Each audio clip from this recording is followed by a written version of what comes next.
The next point says that organizing leads to effective administration.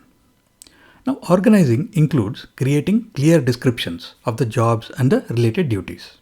For example, in a factory or in an office, people are assigned specific desks or specific workstations, and they should have clarity on what they should be doing there for the entire day. Otherwise, people will just randomly sit wherever they find a place, and there will be confusion regarding who should be doing what.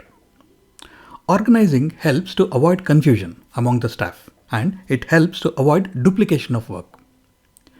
A well-defined organization enables the management to monitor the activities, which means that if everyone has a specific work location and a specific type of work assigned to them, monitoring can become easier. The manager can easily see, is the person at the workstation? Is he doing what he is supposed to be doing? And any problems or issues can be easily identified and identified early if the work and the teams are properly organized.